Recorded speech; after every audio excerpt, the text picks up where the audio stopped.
प्रदेश के नोएडा और ग्रेटर नोएडा में हाल ही में हुई हिंसा और श्रमिक अशांति के मामले में एक बड़ा खुलासा सामने आया है, जिसने इस पूरे घटनाक्रम को साधारण कानून व्यवस्था की समस्या से आगे बढ़ाकर एक संगठित साजिश के रूप में सामने ला दिया है।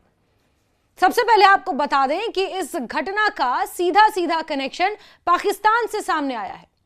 इस मामले में पुलिस जांच के दौरान यह पाया गया कि जो हिंसा सैलरी और काम से जुड़े मुद्दों के नाम पर शुरू हुई थी, उसके पीछे एक सुनियोजित डिजिटल साजिश काम कर रही थी, जिसका कथित कनेक्शन सरहद पार पाकिस्तान से जुड़ा हुआ पाया जा रहा है।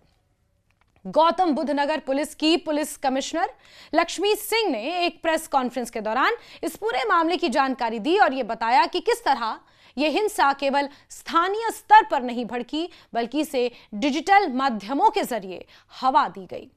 उन्होंने कहा कि 13 तारीख को जब पुलिस ने हालात को नियंत्रण में कर लिया था, उसके बाद भी माहौल को फिर से बिगाड़ने की कोशिश की गई।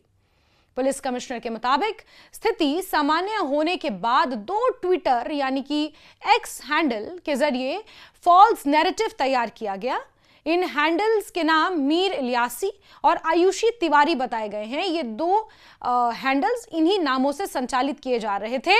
वर्चुअल प्राइवेट नेटवर्क का भी गलत इस्तेमाल किया जा रहा था। जब जांच की गई तो ये एक्स हैंडल्स पाकिस्तान से ऑपरेट होना पाए गए। जांच में यह सामने आया कि ये दोनों अकाउंट पिछले लगभग 3 महीनों से सक्रिय थे और लगातार भ्रामक और भड़काऊ जानकारियां फैलाने का काम कर रहे थे। इन सोशल मीडिया पोस्ट्स के जरिए लोगों के बीच भ्रम पैदा किया गया, माहौल को दोबारा तनावपूर्ण बनाने की कोशिश की गई। यहां तक दिखाया गया कि कुछ श्रमिकों की मौत हो गई है और उनकी मौत के आधार पर हिंसा को और ज्यादा बढ़ाने की कोशिश की गई, जबकि असल में ऐसा कुछ भी नहीं था। सिर्फ सोशल मीडिया हैंडल्स के माध्यम से ये नैरेटिव गढ़ने की कोशिश की गई, लोगों को बरगलाने की कोशिश की गई, उन्हें और ज्यादा हिंसा करने के लिए एक तरह से इंस्टिगेट किया गया। इस पूरे मामले में पुलिस ने यह भी खुलासा किया है कि जांच के दौरान राष्ट्रवादी वर्कर्स पार्टी ऑफ इंडिया नामक संगठन से जुड़े 3 मुख्य साजिशकर्ताओं की पहचान हुई है। इनमें रुपेश रॉय और मनीषा चौहान को गिरफ्तार कर लिया गया है, जबकि आदित्य आनंद अभी फरार है। उसकी तलाश लगातार जारी है। पुलिस के अनुसार ये तीनों आरोपी हिंसा के दौरान नोएडा में मौजूद थे और इन्होंने मौके पर लोगों को भड़काने का काम किया। इनके द्वारा दिए गए भाषणों, गतिविधियों ने भीड़ को उकसाने में अहम भूमिका अदा की और भीड़ इस कदर तक इंस्टिगेट हो गई कि नेशनल हाईवे 62, नेशनल हाईवे 9 को पूरी तरह से जाम किया गया। पुलिस बल की तैनाती वहां पर करनी पड़ी, आगजनी हुई, कुछ कंपनियों के शीशे फोड़े गए और इस तरह की तस्वीरें सामने आई। आंसू गैस के गोले तक पुलिस को दागने पड़े, यहां तक कि इन प्रदर्शनकारियों ने पुलिस तक के ऊपर भी पत्थरबाजी की।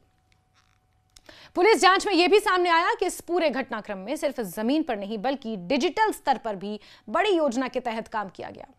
हिंसा फैलाने के लिए आधुनिक तकनीक का इस्तेमाल किया गया, खासतौर पर QR कोड के जरिए गुप्त तरीके से व्हाट्सएप ग्रुप बनाए गए।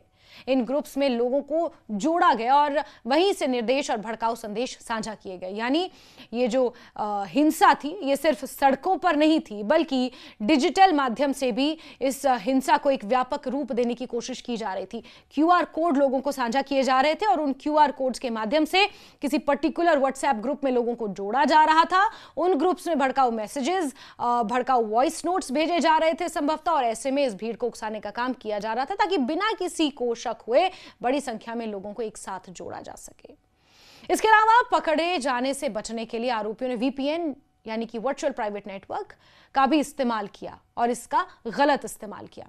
VPN की मदद से उनकी ऑनलाइन गतिविधियों को ट्रैक करना मुश्किल हो जाता है, जिससे वो अपनी पहचान छुपाकर काम कर सकें। ऐसे बहुत सारे असामाजिक तत्व हैं जो VPN का इस्तेमाल करते हैं समाज में अशांति फैलाने के लिए, क्योंकि वर्चुअल प्राइवेट नेटवर्क के जरिए उस अपराधी तक पहुंचना, उस आरोपी तक पहुंचना थोड़ा जटिल होता है, थोड़ा मुश्किल होता है।